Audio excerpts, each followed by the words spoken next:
teu Senhor, que o teu Senhor está te dando como uma herança e ocupando e assentando-se nela, tomará os primeiros de todos os frutos produzidos pela terra que o Senhor, teu Deus, está te dando.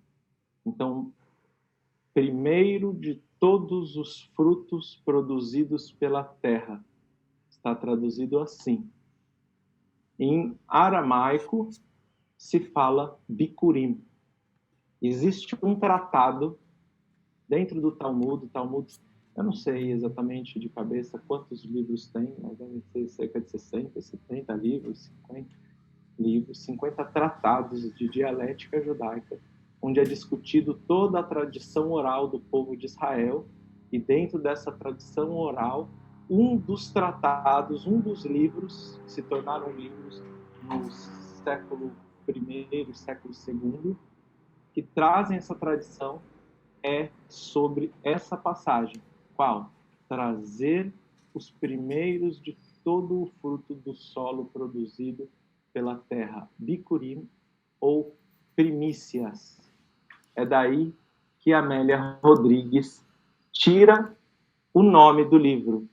Conta-se que Amélia Rodrigues, no plano espiritual, ela teve acesso aos filmes, aos mais profundos e mais detalhados aspectos do Evangelho. E ela vai contar para nós, na introdução do livro, que ela vai retratar isso como forma de colaborar com a doutrina espírita. Então, ela vai trazer detalhes que foram de conhecimento dela no plano espiritual, e durante toda a narrativa do livro, ela usa termos em hebraico na introdução, e na sequência do livro ela vai colocar esses termos em traduções, conforme eu fui lendo, eu fui identificando, em traduções literais, para demonstrar que efetivamente ela teve acesso ao estudo de uma forma onde ela pudesse pegar, vamos falar assim, assistir esse espetáculo da primeira fileira do show.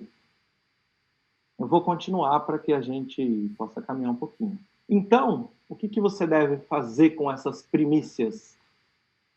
Tu deves colocá-lo numa cesta e ir para o lugar que Deus escolheu com seu nome associado. Lá você vai até o sacerdote naqueles dias e você vai falar uma frase. Hoje, manifesto a Deus, o meu Senhor, que eu vim trazer a terra que Deus jurou aos pais que nos dariam, e o sacerdote, então, vai colocar essa cesta diante do altar. Então, essa cesta vai ser importante. Sempre quando a gente está diante de um texto bíblico, a gente tem que se perguntar, um texto antigo da humanidade, por que está escrito cesta e não a sacolinha do supermercado? Por que está escrito, é uma brincadeira, mas algo que seja mais recorrente, algo que seja mais fácil? E por que isso está especificando uma cesta, que as primícias têm que ser entregues em um altar, dentro de um local, aqui ele não fala o templo, mas dá-se a conotação de um templo, de um local reservado. Por que é que está sendo escrito dessa forma?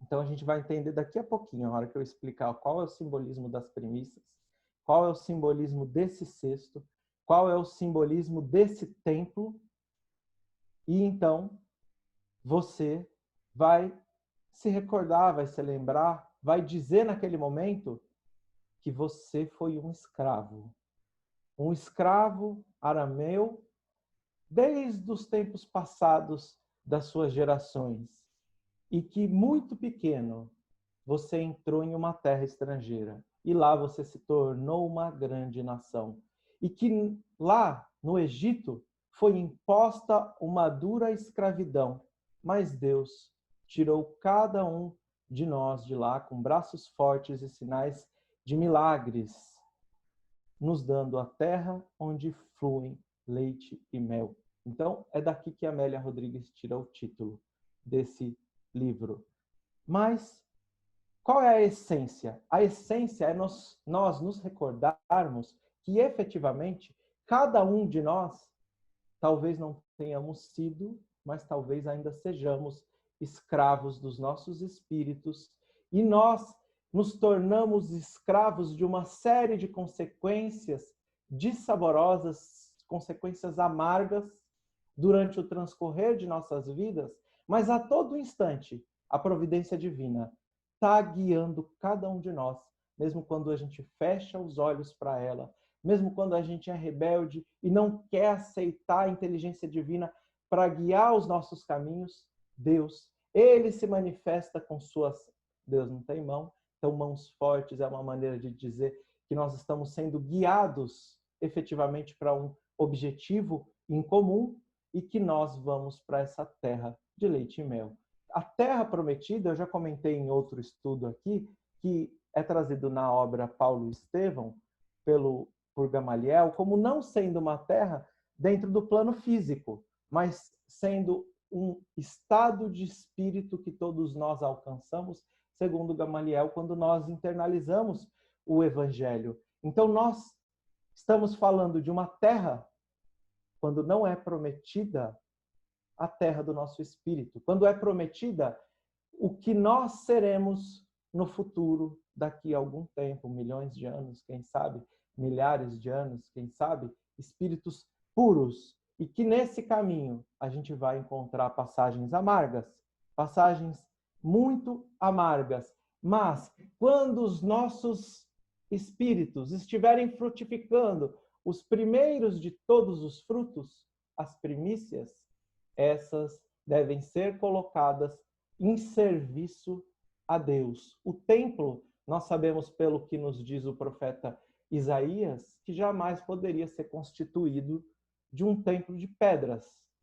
Imagina a gente, eu sempre cito esse exemplo, a gente pegar o maior de todos os sheiks do Oriente Médio, o mais rico deles, e a gente fala assim, vamos construir uma casa para esse sheik, e a gente, com toda a nossa simplicidade, mas a gente vai construir com nossas mãos, que a gente quer. Eu acho que não sei se tem algum pedreiro aqui, mas se tiver um engenheiro, a gente já vai estar num caminho melhor. Mas eu acho que não vai sair lá grande coisa. E a gente traz esse sheik e fala para ele, olha a casa que eu construí para você morar. Ele vai olhar para a gente e vai falar assim, mas eu sou dono de um país. Eu já nem sei mais quantos palácios eu tenho. Mas a gente construiu esse templo para você. É capaz de ele rir da gente. Então, quando a gente quer colocar Deus vivendo dentro de um templo de pedra, é isso mais ou menos o que a gente está fazendo. A proposta é que o templo seja o nosso coração, a terra seja o nosso espírito. E através do cultivo da terra do nosso espírito, nós venhamos a frutificar algumas primícias. E essas primícias, elas têm que ser reservadas para Deus.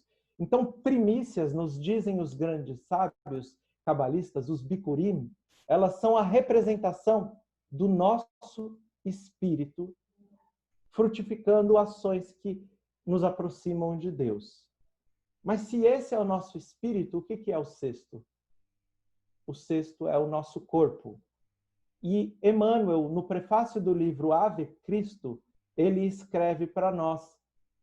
Eu estou em viagem, eu não estou com o livro aqui, mas ele vai escrever, depois quem tiver curiosidade procura especificamente, que nós devemos fazer recipientes para as bênçãos divinas.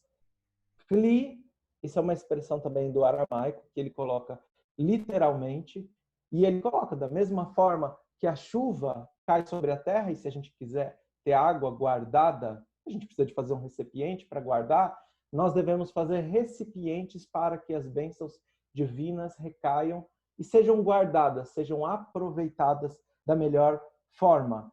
E o reino? Que reino é esse? Logo no início do livro, Amélia Rodrigues fala sobre o reino do César. O livro Ave Cristo fala de ave, uma saudação, não ao César, não ave César, mas Ave Cristo. Está falando do que Mateus vai chamar de o reino dos céus. Outros apóstolos vão chamar o reino de Deus. E o fato do qual Mateus não se refere como reino de Deus, é porque Mateus, ele era um fariseu. E os fariseus não dizem o nome de Deus em vão. Por isso, é substituída a palavra reino de Deus por reino dos céus, como a mesma expressão. Então, esse é um panorama geral porque a Amélia Rodrigues está trazendo esse título para o livro. Mas agora, o que são efetivamente as primícias?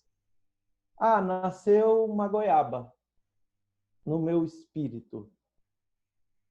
O meu espírito frutificou uma goiaba. Uma goiaba é uma primícia? Não. As primícias são especificamente 7 espécies. Alguém quer fazer algum comentário? Perguntar alguma coisa? Para a gente passar para a segunda? Não, né? Eu estou curiosa já pelas 7 primícias. Não sei se alguém quer fazer alguma pergunta. Se alguém quiser, pode falar, viu, gente? Pode perguntar.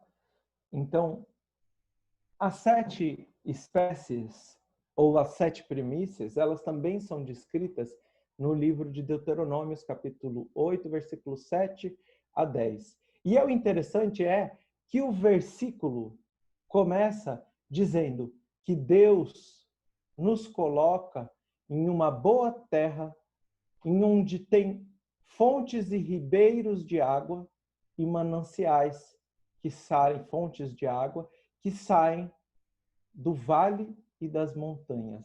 Então aqui, se nós nos recordarmos, o Salmo número 1 de Davi, ele vai comparar o homem a uma árvore. E ele vai falar que o homem justo, o homem de bem, segundo o que nos traz o Evangelho, segundo o Espiritismo, é aquele que está plantado junto a ribeiros de água cristalina, e esses ribeiros fazem com que o homem venha, ou com que a árvore venha produzir frutos e flores nas estações apropriadas, no momento correto. Só que aqui o livro de Deuteronômios, ele generaliza, ele fala que todos nós estamos plantados à beira de um riacho, ou seja, nenhum espírito que não esteja plantado no local ideal para que ele possa frutificar. Se a gente não frutifica, é em função do nosso livre-arbítrio, em função das nossas escolhas. Agora que eu vi que meu nome está escrito Brasil na frente, aqui eu acho que eu estava fazendo outra palestra desse computador. Então, todos nós, não importa quem você é, o que você fez, por onde você andou, quais foram as suas escolhas, quais eram os seus pensamentos, os seus planos, se você queria se vingar, o que você queria, se você foi um déspota, não importa. Se você efetivamente fez isso, você está plantado no melhor local para que você possa vir a frutificar o seu espírito. E para isso, você não precisa fazer com que as suas raízes cheguem até esse ribeiro, até essa fonte de água. Elas já estão.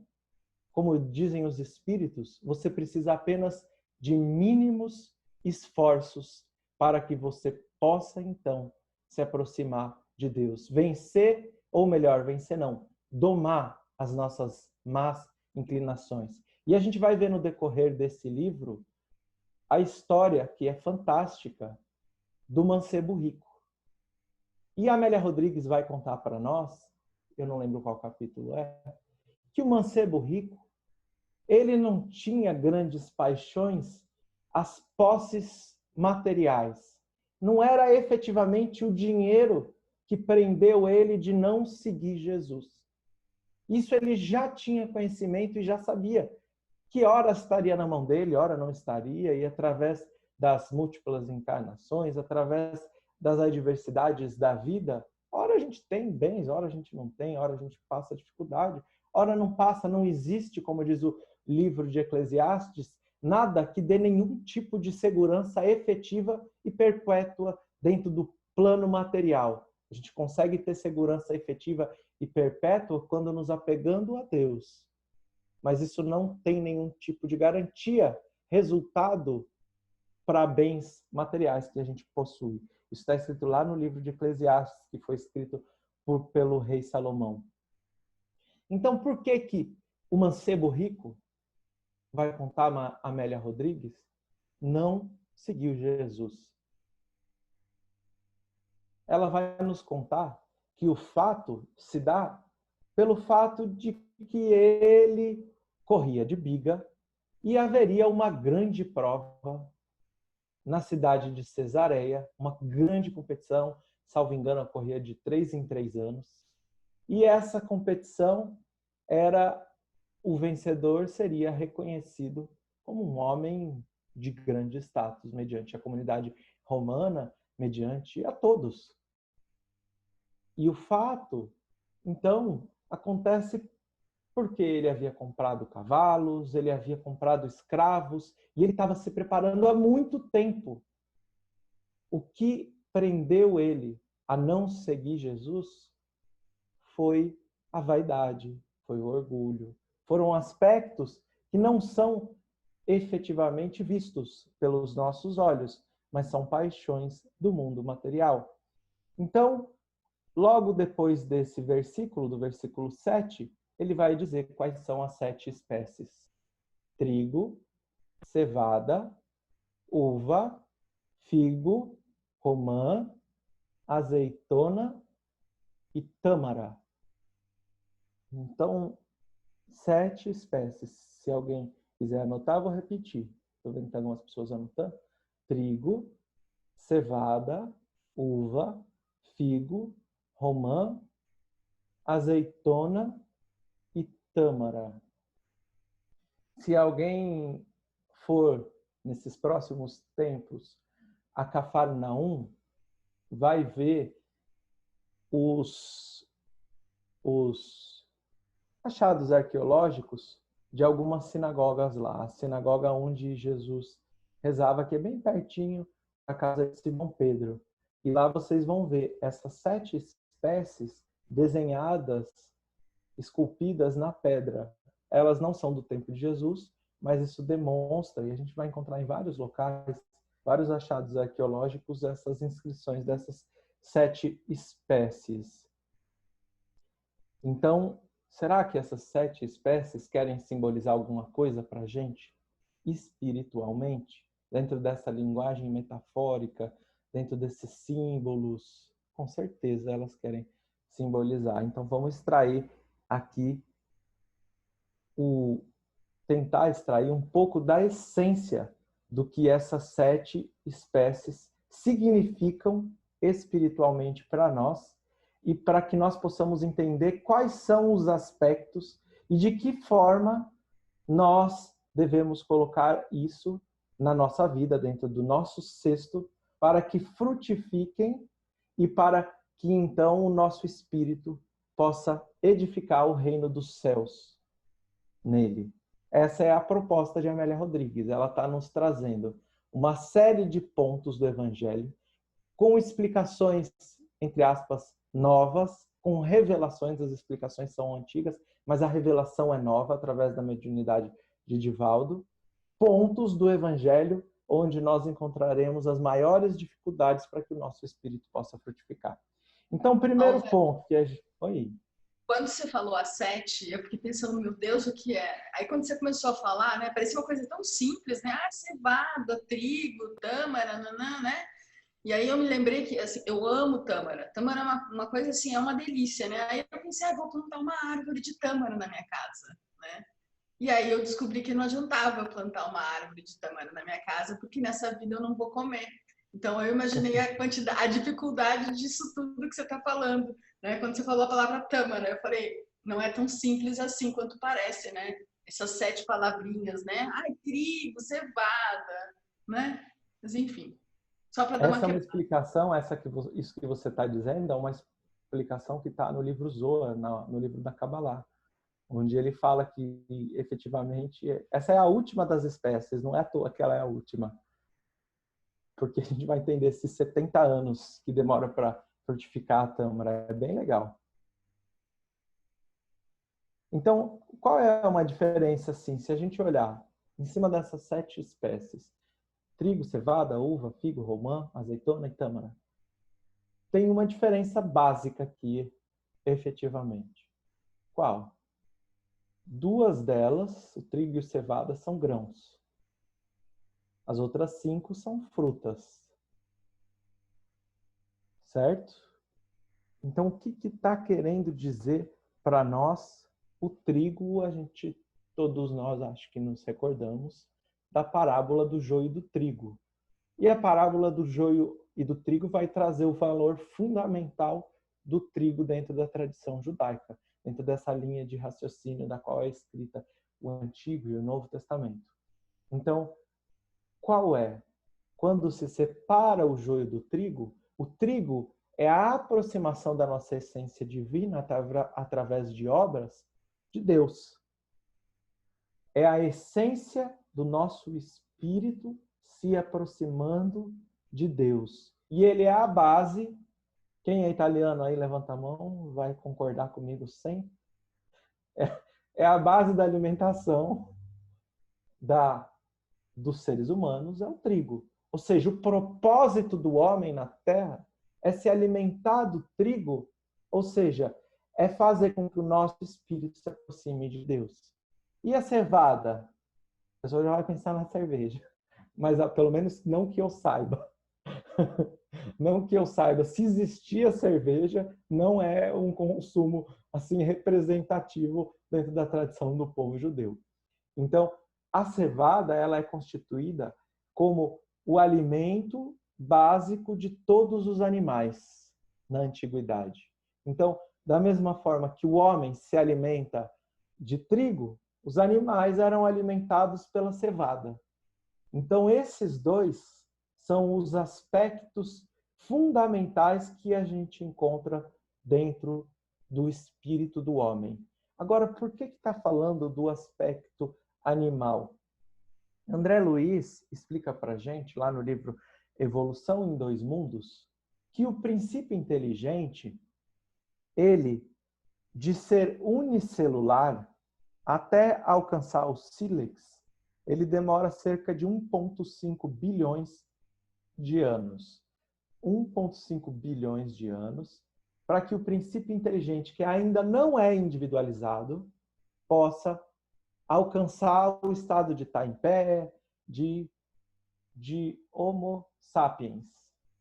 1,5 bilhões de anos. Durante esse período, o princípio inteligente, ele estagia automatismos orgânicos no princípio, e esses automatismos orgânicos, conforme o organismo vai criando complexidade, os espíritos são criados simples quanto à forma e ignorantes quanto à complexidade, isso ainda dentro apenas do princípio inteligente ainda não individualizado, o espírito vai caminhando, ganhando complexidade orgânica e isso fica presente dentro do nosso espírito.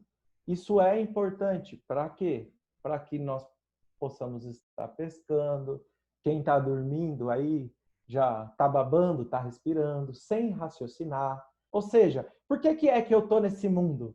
Como um ser humano, presente de Deus. Tá bom, tudo é um presente de Deus. Mas isso tem um processo de conquista do princípio inteligente, que se deu nesse período de tempo. Quando a gente entra por um reino animal mais complexo, os instintos que vão ser chamados por Kardec de mínima intervenção divina no ser, ou seja, é o mínimo que o ser precisa para manter a sua vida, é o mínimo que ela precisa para dar manutenção à vida no plano físico, porque se fosse máxima intervenção divina no ser, ele se tornava um espírito crístico. Jesus na Terra é uma máxima manifestação divina num ser, mínima é o mínimo necessário para que ele possa se manifestar. E Kardec vai nos dizer que o instinto é uma inteligência que nunca falha. Sempre ela acerta. Por quê? Porque ela se manifesta, o instinto se manifesta pelo fluido cósmico universal em todos os seres. Captando o pensamento divino, os seres agem sempre com a mínima intervenção divina. Então eu lembro uma vez, eu estava em um estudo e um senhor, seu Jorge, lá do interior da Bahia, falou assim: Álvaro, uma vez eu estava no Amazonas e eu perguntei para uma pessoa assim, bem no interior, no meio da floresta, eu perguntei, eu falei, mas como que o senhor vive aqui? Ele falou, mas eu tenho tudo aqui. Ele falou, mas e se uma cobra te picar? Ele falou, eu vou ali naquela árvore, apontou a árvore, pego a raiz daquela árvore e faço um chazinho daquela raiz e eu tomo. Eu falei, mas como você sabe isso? Ele falou, o meu avô, bisavô, algum antepassado, uma vez viu um lagarto sendo picado por uma cobra. O lagarto foi correndo naquela raiz daquela árvore, comeu e não morreu. Falou, foi assim que a gente aprendeu. Então, se a gente pegar 100 mil lagartos e 100 mil lagartos forem picados pela cobra, os 100 mil vão no mesmo lugar. Ou seja, a mínima intervenção divina no ser, e eles agem de uma forma que eles nunca vão se equivocar. Só que vai nos dizer na Gênese Kardec que se o ser humano agisse pelo instinto, desse ponto de vista da inteligência primitiva, nós não erraríamos, mas nós seríamos maus, pessoas más. Então, em determinado momento da nossa evolução, quando desperta o princípio inteligente individualizado, ou seja, nós ganhamos a consciência, nós passamos a obter um novo objetivo dentro da escala evolutiva. Qual é esse objetivo? A evolução moral. Se antes nós viemos desenvolvendo o nosso organismo fisiológico, ganhando complexidade, a partir do momento em que a gente se torna um princípio inteligente individualizado, o espírito, o penso logo existe, de René Descartes, tudo pode ser uma abstração, mas eu estou pensando, então eu tenho consciência de mim, e por isso eu existo. A partir desse momento, o que eu passo a desenvolver é moralidade, outra asa, e intelecto também, inteligência, porque eu passo a poder desenvolver o intelecto não de uma forma ainda minimalista, mas de uma forma onde isso tem perpetuidade para a humanidade. Então, a partir desse momento, o que acontece com o nosso organismo? O que vem acontecendo com o nosso organismo?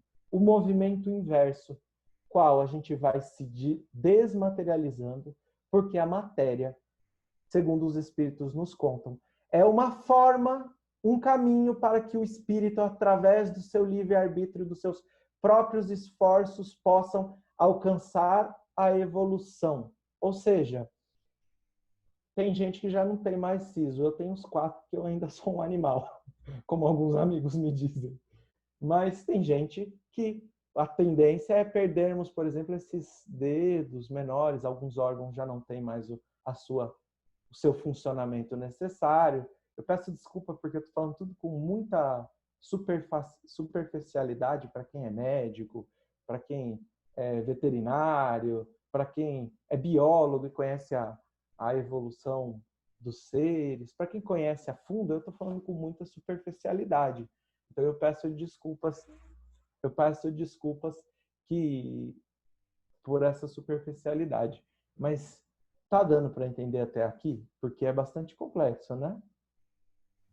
Álvaro, eu queria fazer uma pergunta. Você me trouxe uma reflexão, eu queria saber se ela é adequada. Dessas 7 espécies, parece que a única que necessita de trabalho da gente é o trigo, né? Porque as outras você tem o trabalho de colher, né? De plantar e colher. Mas o trigo, ele exige um trabalho de transformação dele para que ele vire alimento. tá correto pensar que então essa primeira espécie ela traz essa ideia que para a gente se aproximar da essência divina não basta o trabalho, mas requer a transformação, algo assim, ou nada a ver? Tá certíssimo, tá bem correto. Bem correto. E a gente vai entender. Eu vou tocar nisso um pouquinho, daqui a alguns minutinhos. Tá? Mas tá bem correto. A gente vai entender por que transformação. O que a gente pode concluir desse pensamento todo? O que a gente pode concluir? O Álvaro tá doido. O Álvaro tá doido. É um. Segunda coisa que a gente pode concluir. Que nós, segundo vai nos dizer André Luiz, temos aí 10, 15, 1000 anos de evolução como princípio inteligente individualizado. Isso, quando a gente pega uma obra, o Livro dos Espíritos, as obras básicas, quando a gente vê espírito escrito com E maiúsculo, é o princípio inteligente individualizado. Quando a gente vê espírito escrito com E minúsculo, vai ser o espírito, que pode ser, por exemplo, o espírito do gatinho, que está aqui atrás, que é um espírito que ainda não alcançou a consciência. Então, espírito com E maiúsculo e espírito com E minúsculo. Então, espírito com E minúsculo, cada um de nós aqui tem para lá de 1,5 bilhão de anos. E espírito individualizado, a gente tem aí 10, 15 mil anos. 20, quem sabe. Quem tiver aí muito na frente, que veio lá de Capela, 40 mil anos. Agora, olha o desafio que nós encontramos nessas espécies. 20 mil anos, 15 mil anos, 10 mil anos, contra 1,5 bilhões de anos. É por isso que Emmanuel vai falar para nós que a gente está muito mais próximo, por exemplo, do gatinho que está aqui, do que um espírito crístico. Ou a distância é a mesma.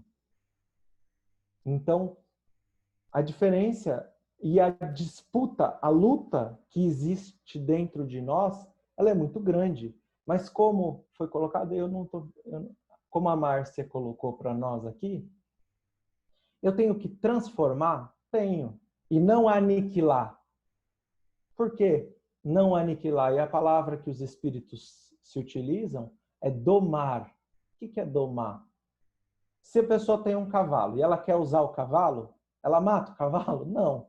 Ela vai ensinar, ela vai domar o cavalo para que o cavalo possa efetivamente buscar, alcançar os objetivos que ela quer e não que ele haja por sua própria vontade. Isso significa que nós temos que transformar a nossa animalidade em aspectos de servidão a Deus. E isso é muito importante. Por quê? Porque dentro dessa evolução anímica, por exemplo, o instinto, o desejo sexual, ele é presente em todos nós. Ele está presente em todos nós. E ele pode ser um fator de potencialização, por exemplo, para o amor, para servir ao próximo. Em um amor num sentido mais amplo e num sentido mais refinado. Então, por exemplo, a gente precisava de uns enxovais de bebê outro dia, aí eu liguei para a Anne, você sempre me manda, estou precisando de... Álvaro, quanto você precisa? Quantos forem, não tem? Fala um número. Eu falei, 25, eu vou te mandar 50.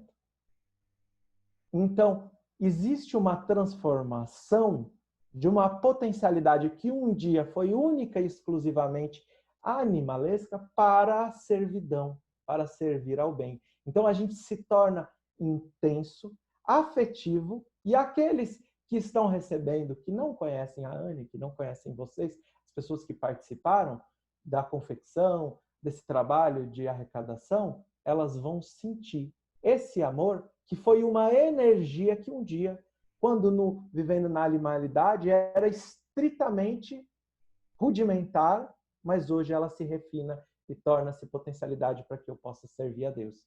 Quem tem filho sabe disso.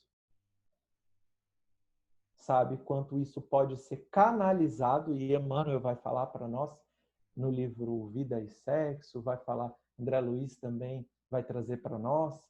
Então, a gente vai encontrar um aspecto que era animal se depurando e se transformando em um aspecto de aproximação a Deus.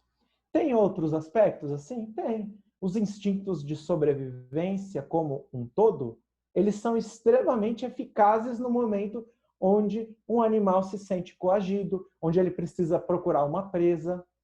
E isso vai se depurar em nós, ele vai se transformar e vai ser domado pelo nosso espírito? Vai.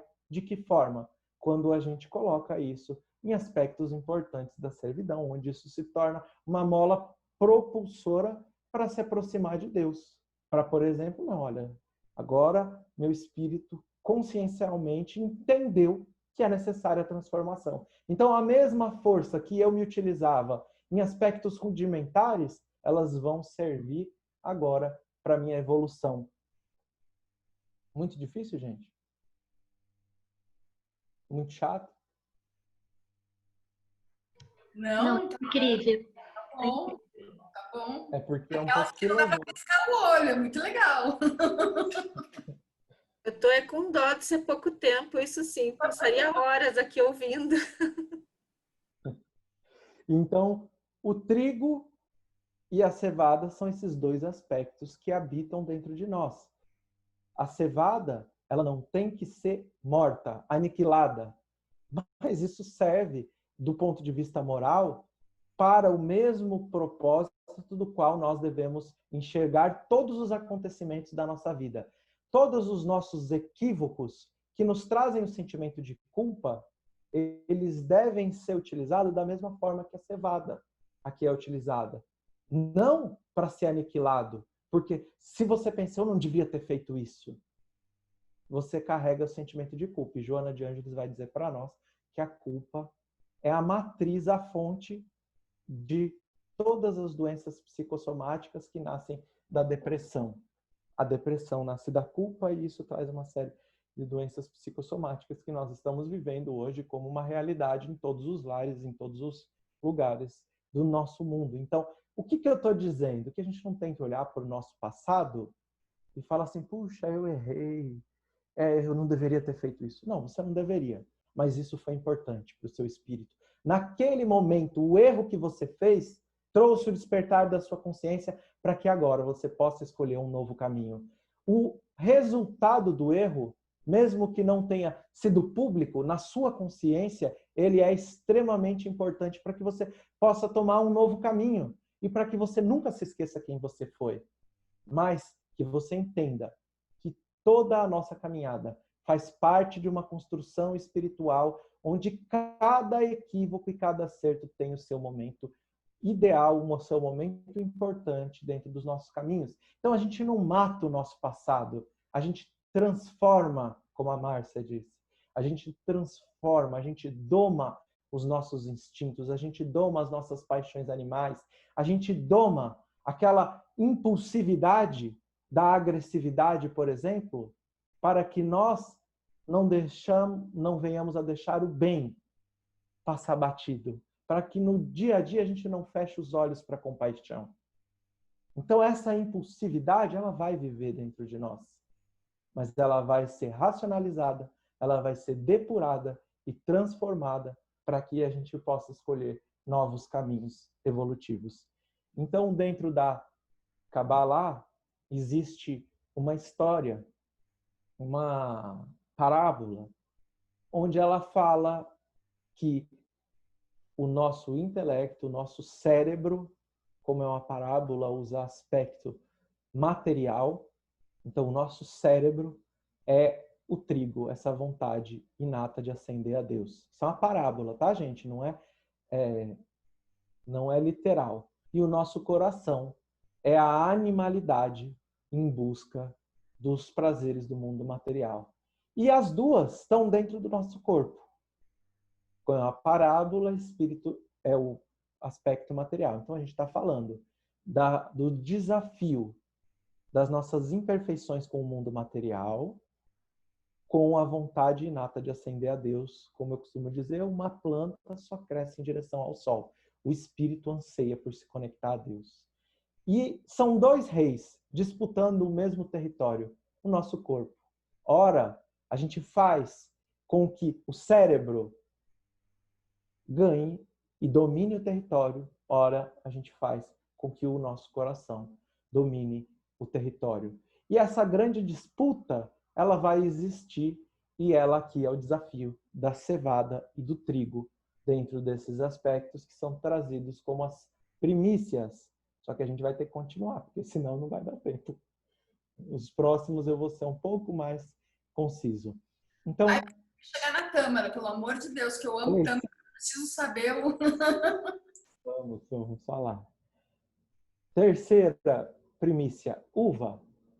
Ela está dentro desse contexto onde se usa o concreto para levar ao abstrato, para levar ao espiritual, ao filosófico.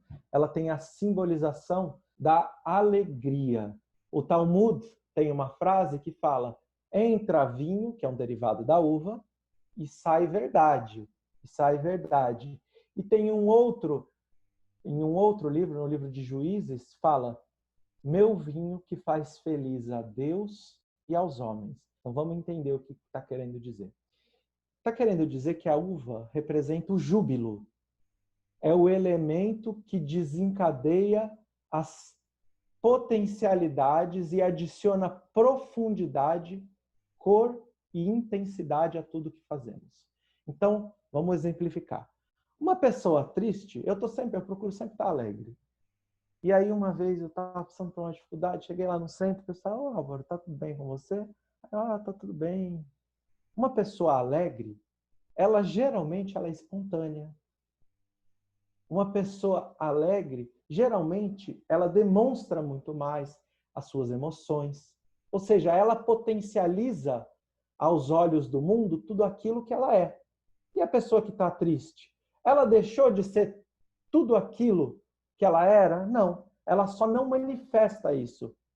Então, se você chega em alguém muito alegre: ai, Anne, como que você está? Eu estou muito feliz. E ela pula, e ela vai te dar um abraço. Que bom que você está aqui. Se eu encontrar ela um dia triste, ela vai estar deixando de viver aquele sentimento, vamos dizer, que a gente cria nesse trabalho espírita, um com o outro? Não. Ela vai ter aquilo dentro dela, mas ela não vai manifestar. Essa é a proposta de entender a uva como alegria e como entra a uva e sai verdade. Não está falando da embriaguez, está falando da espontaneidade, está falando da intensificação na manifestação de tudo aquilo que a gente sente. Então, para que a gente possa servir a Deus, a gente precisa de ter o júbilo da alegria. Por isso a uva é uma das primícias. Segunda primícia. Terceira, quarta já. Figo. Ele é o envolvimento. Algumas palavras dessa não fazem muito sentido, porque eu traduzo elas do hebraico. Então, talvez, se alguém pode ter uma palavra melhor, pode até me sugerir. Mas o envolvimento vem da palavra, em hebraico, dat, que ela está correlacionada ao fruto do conhecimento de Adão e Eva, que também é uma parábola. Mas está escrito lá: Adão conheceu a sua mulher. É esse envolvimento.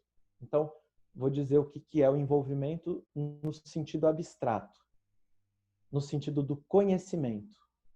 Então, imagina que alguém nunca viu uma vaca. Um aspecto simples, uma vaca. Ninguém nunca viu. Uma pessoa nunca viu uma vaca, não ninguém. Alguma pessoa nunca viu uma vaca.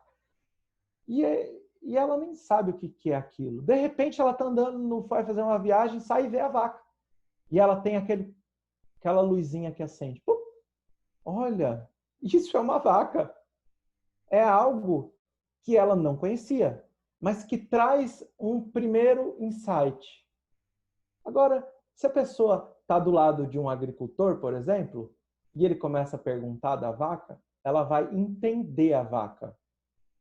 Ela vai entender a vaca. Imagine, então, que ela decide morar na fazenda e passa 10 anos cuidando de vaca. Aqui é o dat. Ela já vai saber tanto de vaca que o conhecimento de vaca dela é tão natural que aquilo faz parte dela. Para o bem seria, eu não conheço bem, eu vejo alguém fazendo bem, isso me chama atenção. Eu vou estudar o que é o bem e depois de tanto colocar o bem em prática, eu já não consigo mais tirar o bem de dentro de mim. Já não sou eu que vivo em Cristo, é Cristo que vive em mim. A palavra que Paulo usa aqui é dat. É essa intercomunicação que é a mesma que André Luiz vai dizer que os espíritos crísticos, eles estão em comunhão indescritível com Deus. Eles conhecem tanto, eles enxergam tanto, eles vivenciaram tanto, se depuraram tanto, que eles captam o pensamento divino. Deu para entender? Muito difícil. Então, o figo tem essa representação. Ele demonstra a capacidade de envolvimento profundo e íntimo com o nosso esforço próprio. Ele mostra o envolvimento daquilo que somos com aquilo que estamos fazendo, nos tornando uma unidade. Ou seja, daqui a um tempo a gente vai ter praticado tanto amor que, se a gente quiser definir Chico, a gente fala o amor encarnado. Então, essa é o figo, outra premissa. Romã, ela é a ação. A romã, quando a gente abre, ela não tem um monte de carocinho? Eu nunca contei, não sei se é verdade, mas se não for verdade, fique como parábola. Mas a gente costuma dizer que a romã tem 613 carocinhos, que são os 613 mandamentos da Torá. A gente tem 613 mandamentos, instruções dentro da Torá. Então, cada um desses está dentro de nós. Então, mesmo que você tenha uma sementinha envolta por uma, não sei como chama, no fruto, por um espaço, no centro você tem a sementinha, e você tem um espaço ali que é o fruto, não importa o que nós estejamos fazendo, não importa quão mal você seja, não importa qual é o seu estado evolutivo nesse momento. Todos nós possuímos os 613 aspectos para alcançar a divindade, ou seja, nenhum de nós vai ficar para trás, nenhuma ovelha será perdida. Todos nós vamos alcançar a plenificação do desenvolvimento da nossa centelha divina e vamos nos conectar a Deus, nos transformar em espíritos puros. Então, a romã representa a nossa capacidade de superar a nós mesmos e de agir de maneira da qual nós venhamos a ultrapassar o nosso estado de evolução atual. Deu para entender, gente? E a azeitona? O que a azeitona representa? A azeitona é bem legal. É uma das que eu mais gosto. Porque para a gente é a mais visível, talvez. Porque aí em São Paulo até come bastante figo, mas a romã já não é uma fruta muito do nosso dia a dia. Mas a azeitona está na mesa de todo mundo, o azeite. Então, para que a azeitona dê o azeite, o que ela precisa fazer? Ela precisa de ser comprimida. Ela precisa de ser prensada ao seu máximo. Então, se para a maior parte de nós a vida é uma luta, essa azeitona está representando a luta. Qual luta? É a constante conquista da nossa essência. E para isso a gente tem que lutar. Para alcançar os nossos objetivos, a gente tem que ser pressionado das formas mais diversas pela prensa da vida para que a gente possa tirar o azeite de dentro dos nossos espíritos. Então, uma pedra que nasce, imagina que teve uma erupção de um vulcão e um pedaço de lava explodiu e caiu em um rio. Quando ela cai no rio, ela se torna uma pedra completamente pontiaguda, cheia de arestas, cheia de pontas. Conforme ela vai rolando o rio, ela vai recebendo as pancadas da vida, ela vai se se tornando assim mais lisinha. E ela já não vai encontrar o mesmo atrito, ela não vai ter as mesmas pancadas que ela tinha no passado, no decorrer dos milênios. Então, assim é o nosso espírito. A gente vai sendo pressionado pelas vicissitudes, pelos desafios do dia a dia, para tirar o que a gente tem de melhor. E agora, a Tâmara, também a gente está quase, acho que no nosso horário, mas eu quero contar, se der tempo, uma parábola antes, onde vai mostrar, sintetizar isso. A Tâmara, ela representa a perfeição. A perfeição. Então, a gente sabe que em situações onde a gente é pressionado, onde a vida cobra através das vicissitudes, que a gente possa extrair a nossa máxima essência, a gente sabe que isso é importante, mas muitas potencialidades a gente só consegue alcançar se a gente estiver em plena e completa paz íntima dentro de nós. E é isso que está representando a Tâmara. No Salmo 92, versículo 13, o rei Davi escreve para a gente: o homem de bem, o tzadik, em hebraico, vicejará como a tamareira. E o Zohar, como eu disse, conta que a tâmara, existem algumas espécies de tamareiras que elas demoram 70 anos para frutificar. Então, geralmente, quem planta não vê, como a Anne falou. Mas o número 70, ele representa a perfeita unificação de todos os aspectos do nosso espírito quando colocados em prol de um mesmo ideal. Ou seja, a gente vai entender que na vida a gente precisa de alegria, mas se só for alegria, às vezes a gente é superficial.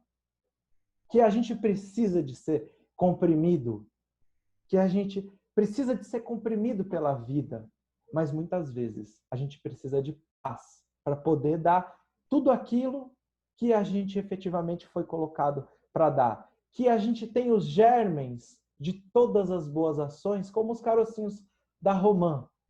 Que cada um deles é importante a gente ser romã, a gente viver a primícia da romã, mas que cada uma delas tem o seu momento, mas quando a gente tiver desenvolvido todas, a gente vai estar efetivamente no nosso problema, no nosso propósito.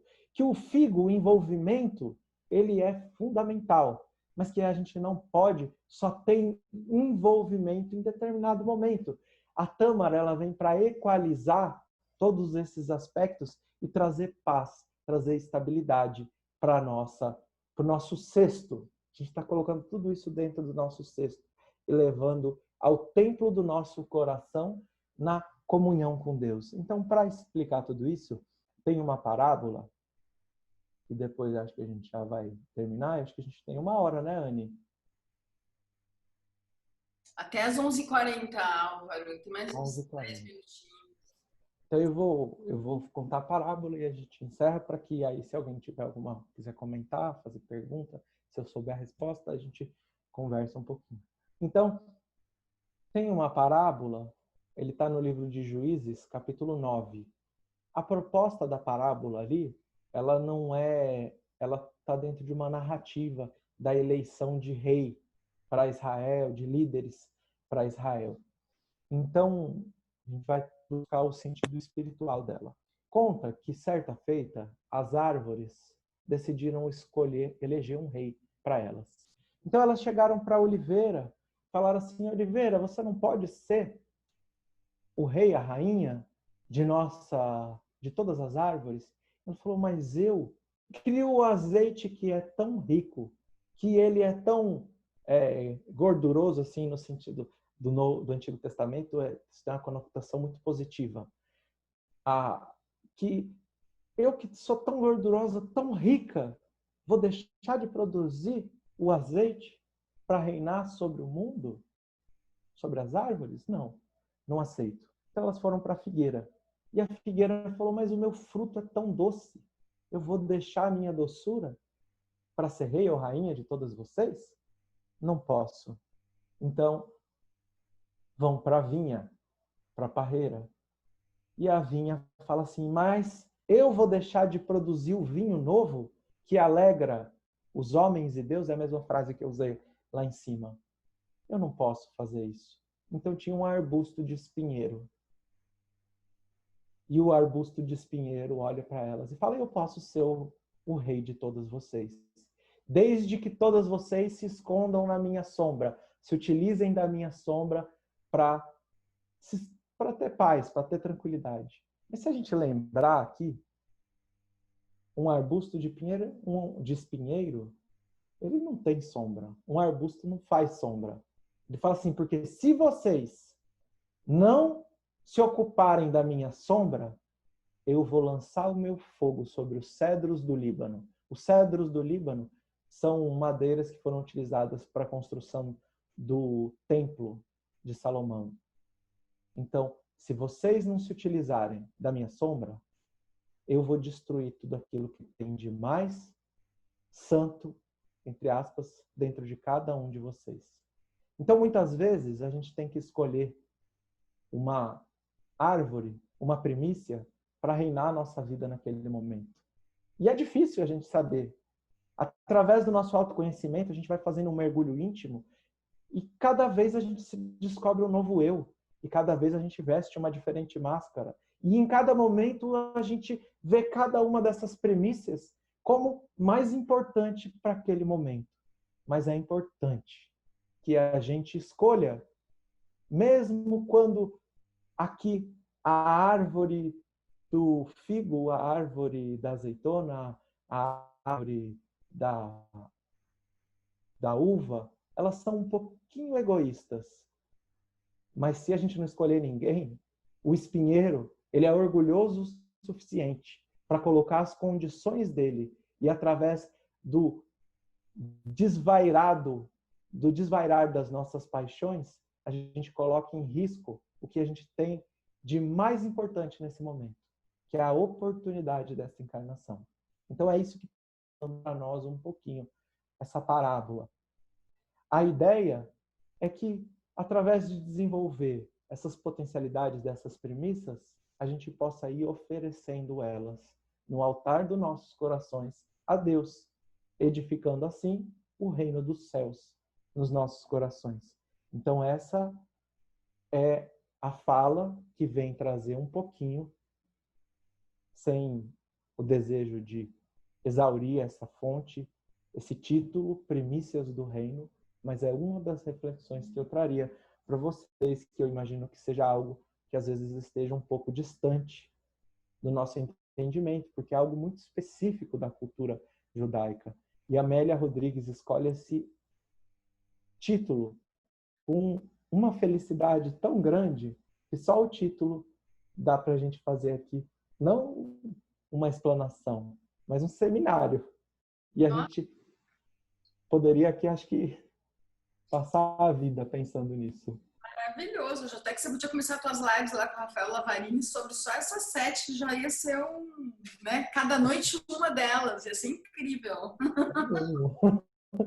Muito legal. Eu acho que eu nem esperava, óbvio, eu não tenho conhecimento disso, nem esperava que a capa gerasse assim, um entendimento e trouxesse assim, esse enriquecimento para a gente, né? Agora, a gente deixa o espaço aberto para os pais participarem também, né? Porque a intenção de todo mundo participar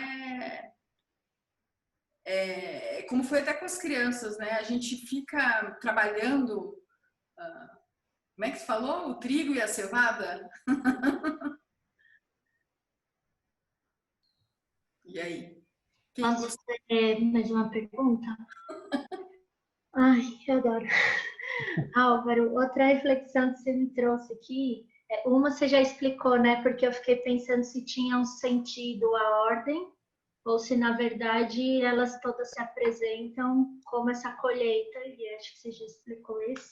Mas a segunda coisa que me veio à mente foi, quando, então, lá se fala no Antigo Testamento do paraíso e essas árvores que estavam lá dos frutos, a gente pode relacionar isso, que seriam esse paraíso dessas árvores com todos esses princípios? Será Então, que dá para fazer essa relação ou não? dá sim. A gente sempre pode A gente pode e deve fazer essas reflexões e colocando isso de uma maneira filosófica e vendo o que se encaixa, o que não se encaixa e buscando esse amadurecimento. Um dos motivos que escreve-se no paraíso como sendo um paraíso, como um jardim, jardim do Éden. Éden significa deleite. E um dos motivos, são vários, tá? Mas um deles é porque o homem não consegue enxergar a essência íntima de Deus na nossa condição. Espíritos puros conseguem. Mas lá na pergunta 10 do Livro dos Espíritos, pode o homem enxergar a essência íntima de Deus? Não. Os espíritos são bem diretos. Mas, se a gente observar a natureza, a gente enxerga a manifestação divina da inteligência de Deus na natureza. Então, um dos motivos que é utilizado um jardim como símbolo é porque, apesar da gente não conseguir enxergar a essência de Deus, quando a gente enxerga a criação do universo, a gente entende efetivamente que Deus, como causa primária, como inteligência suprema, encontra-se por detrás de tudo isso.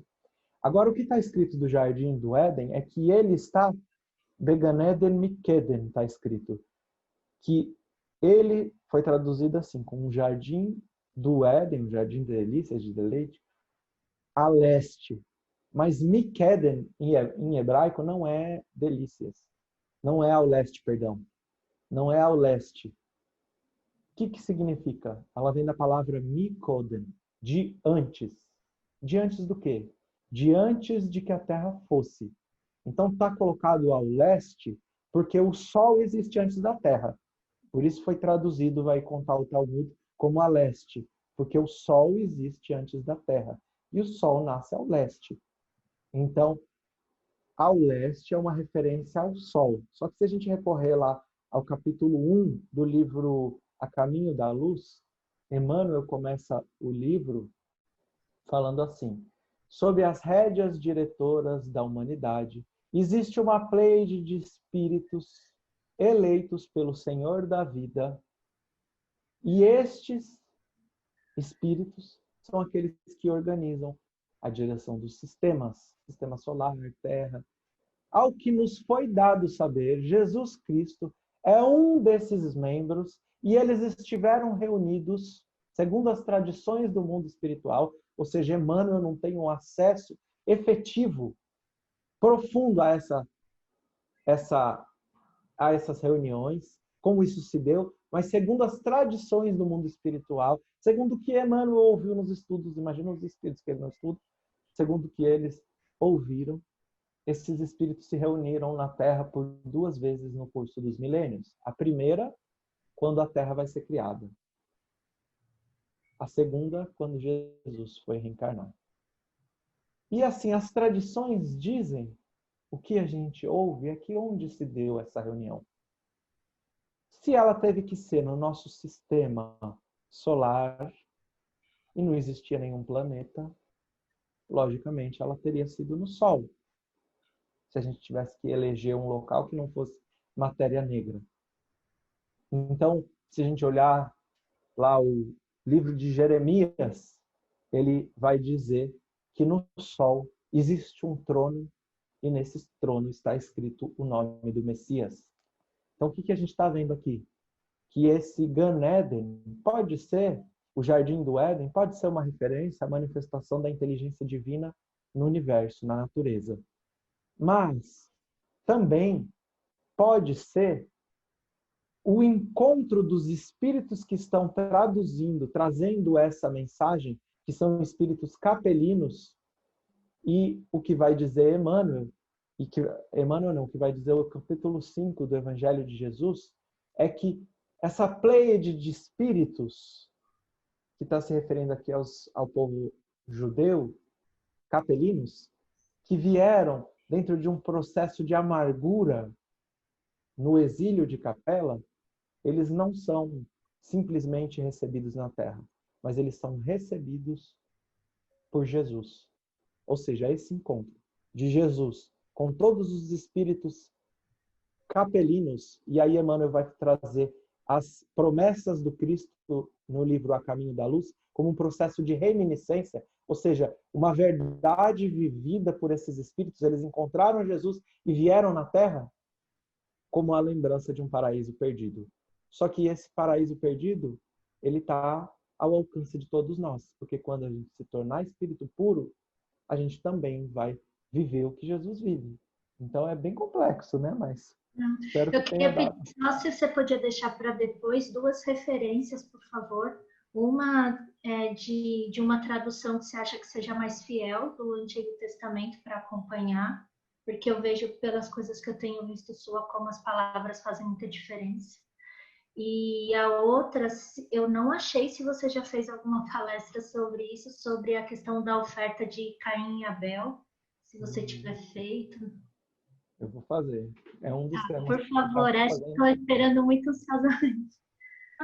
E eu queria, Álvaro, te pedir, pensando, né, que no tema, né, até com o que a gente trabalhou com as crianças durante a semana, né, de fechar que esse cesto, né, sendo Jesus, né, fazendo, acho que essa correlação que ele teria esse cesto inteiro, né, para entregar no altar do Pai, né, da gente fechar com esse tema, né, e o próprio capítulo que a gente estudou com as crianças, a parte que eu mais achei importante foi que eles perceberam, as crianças perceberam o Cristo dentro desse texto, dentro da vida deles, né? Dentro de ser um irmão, tanto que o menino vai correndo, pega o quadro de Jesus e coloca na frente da tela, né? Caiu a ficha dele de que ele fala assim, antes eu até editei um pouco que foi muito comprido o texto dele. Ele pega o quadro e ele fala assim: isso aqui não é Deus e não é um espírito. Esse aqui é Jesus, o nosso irmão. Mas ele fala com uma propriedade de realmente sentir que ele é um irmão, né? Então, eu achei muito importante do trabalho do estudo, essa parte, sabe?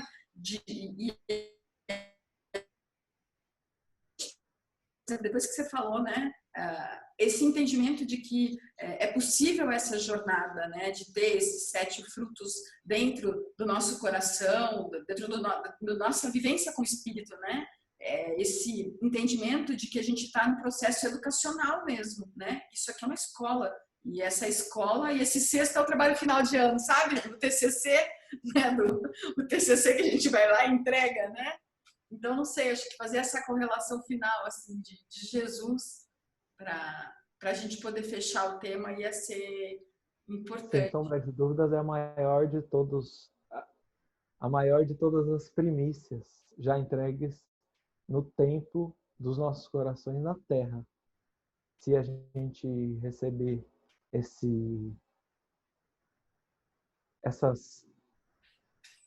ensinamentos do Evangelho como caminho para a verdade e para a vida, eu acho que os nossos corações todos, de pouquinho em pouquinho, vão frutificar muitas primícias. E seguindo esses caminhos, elas estarão sempre no altar. Diga onde está o seu coração e eu direi onde está o seu maior tesouro.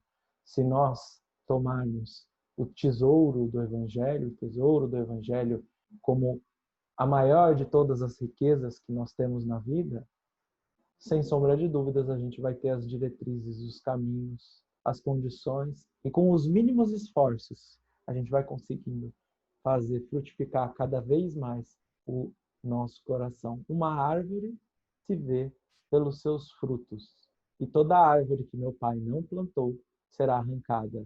Então todas essas raízes do egoísmo, da vaidade, do orgulho, elas ainda podem ser muito profundas no nosso coração.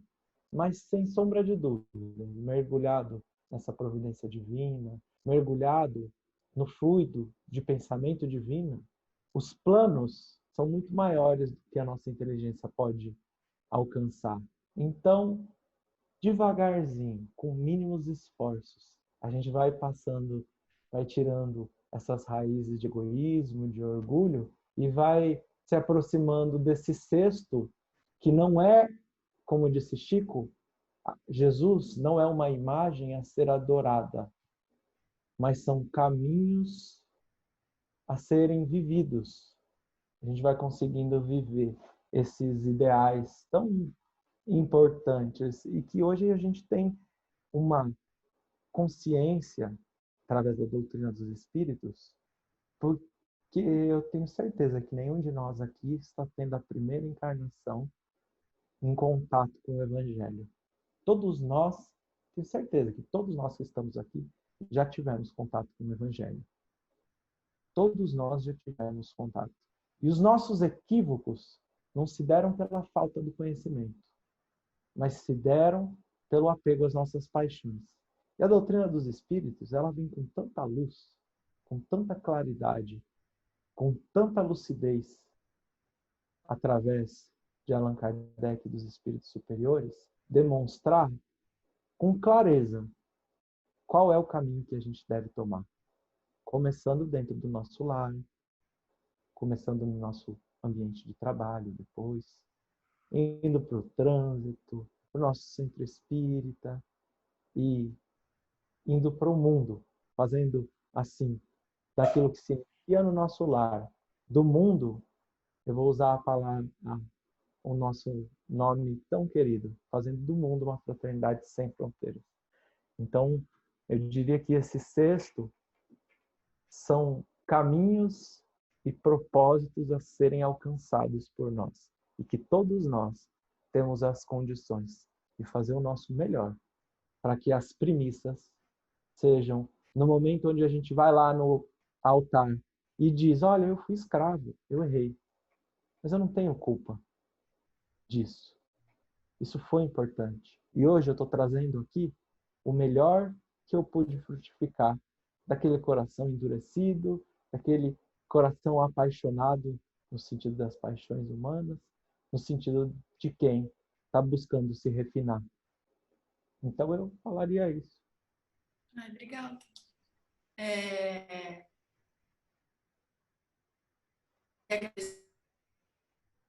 As famílias estão aqui. Vocês estão me ouvindo ou estou trancada? Acho que eu estou travada. O Olha Rafael aí, ficou voltou? quieto hoje, não falou nada. O Rafael ainda não falou, mas ele vai falar agora, porque vai ser chamado. Ele vai fazer a nossa prece final. Então, eu queria agradecer as famílias todas, Álvaro, porque está todo mundo participando aí, arrecadando material, brinquedo, para ir para Barreiras, né? Lá para as crianças que a gente está participando. Então, obrigada para todos, que eu sei que muitos já doaram, né? Brinquedo, roupa, enfim. E o Álvaro, a gente enviou, né, os enxovais e agora a gente vai enviar para Barreiras. E ano passado ele nos levou para as crianças lá foi de Muzumbuí ou de Moçambique, né, que você foi ano passado. Foi Moçambique. Que você levou os brinquedos, né, as crianças ficaram super felizes de ver o vídeo, né, com as crianças da África, com os brinquedos que eles amavam. Então foi um momento muito especial para o nosso grupo, né. E aí, esse ano, de novo, a Kátia, que é do Espraiadas, que é um pedaço do nosso grupo, está montando esse material todo que vai também lá para Barreiras. Já que a gente não pode ir para a África, a gente vai para Barreiras, né, Álvaro? Aí contigo. Vamos. Então, eu queria agradecer. Quem quiser um dia aí participar da gente, passar no final de semana lá fazendo essas viagens, visitando essas regiões, né? Essas regiões é bem legal, vale muito a pena. Pode falar que são meus convidados em especial. O trabalho não é meu, mas o trabalho é do Cristo, então eu vou falar, são convidados na minha casa para irem realizar esse trabalho junto conosco. A gente vai fazer ainda a caravana para ir antes, que é mais próximo de nós que a África ainda, né? Então a gente vai, com certeza. Então, muito obrigada, Álvaro. Foi, assim, muito especial, né? O dia inteiro foi muito especial. Para mim, a semana toda, porque eu trabalhei com as crianças. Então, foi uma semana muito especial, muito... A Vivi está no outro grupo com as crianças. Então, eu queria agradecer muito vocês, os pais, que nos permitiram trabalhar com as crianças. Semana que vem continua e, assim, são 10 capítulos que a gente vai trabalhar. Então, vai ser um grande laboratório. E vamos lá, todo mundo em parceria. E agora o nosso amigo e parceiro Rafael, as palavras de prece final do nosso grupo Augusto. Eu senti falta dos comentários do Rafael. Rafael está muito quieto, hoje está comportado. Gente, não tenho o que falar, Álvaro. Ouvir você é sempre um enorme prazer e a gente vê o quanto a gente não tem que estudar e colocar muita coisa em prática. Então, e hoje a dúvida que eu tive, outras pessoas perguntaram também, mas eu ia mandar umas perguntinhas depois para a Anne fazer para você. Eu não queria interromper. Quem sou eu para interromper você? Era um papo tão bacana. E com o coração cheio dessa gratidão,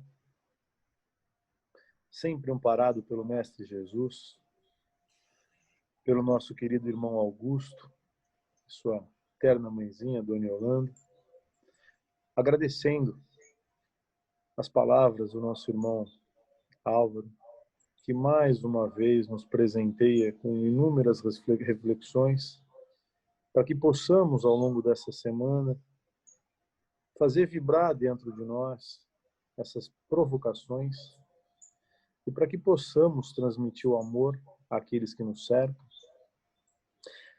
agradecendo a espiritualidade por intuir os nossos dirigentes no novo trabalho que se avizinha, com a participação mais efetiva das crianças, agradecendo a dedicação de cada um que fez com que estivéssemos todos aqui reunidos sempre em teu nome, ó Pai de amor infinito.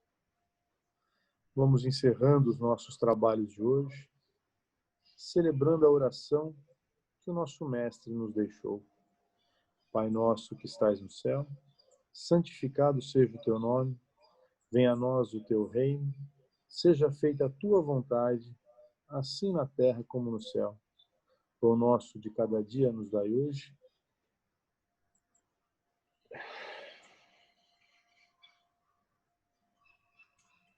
Perdoai as nossas ofensas, assim como nós perdoamos a quem nos tem ofendido. Não nos deixeis cair em tentação, mas livrai-nos de todo mal. Que assim seja. Desculpa, gente, deu um branco aqui, um apagão. Perdi a... Mas é que tem tanto espírito amigo querendo falar, o Augusto, a Dona Yolanda, tava aquela coisa assim tão animada, né? Que eu acho que a gente, esses apagão que dá quando a gente chega a sentir eles tão perto que... Não tinha palavra. Não tem palavra para agradecer essa energia que está vindo para o grupo. Uma energia de Jesus, maravilhosa. Álvaro Mordechai, muito obrigada, como sempre. Grande amigo, grande irmão. Sabe que a casa é sua, né? Obrigado. Chegou em São Paulo, portas abertas. Pelo Zoom também já. Sempre feliz estar aqui com vocês, viu, gente? Obrigado de coração pelo convite, pela oportunidade. E, Rafael, nós estamos todos juntos aqui para aprender um com o outro. Ninguém sabe mais, ninguém sabe menos, todo mundo é importante, todo mundo tem muito a contribuir. Tá bom? Uma vez, Álvaro, eu perguntei para o meu orientador no mestrado e ele falou: Rafa, a diferença minha e sua é simplesmente o tempo que eu tenho sobre os livros. E talvez isso fique claro agora. E ficou claro para mim que você realmente não se preparou para a aula. Logo que eu vi, logo que se abriu, né? Olha, me desculpe, hoje eu vou falar superficialmente. Graças a Deus você falou superficialmente. Para lhe acompanhar, de fato, me fez falta essas horas debruçadas sobre os livros. Mas é sempre um bálsamo lhe ouvir, meu amigo. Além da amorosidade que você imprime na sua voz, suas palavras penetram o nosso coração com um bálsamo infinito. Muito obrigado. Obrigado, meu amigo. Valeu, obrigado mesmo. Obrigada, gente. Bom final de semana. Até sábado. Tchau. Beijo, tchau. Obrigada, Álvaro.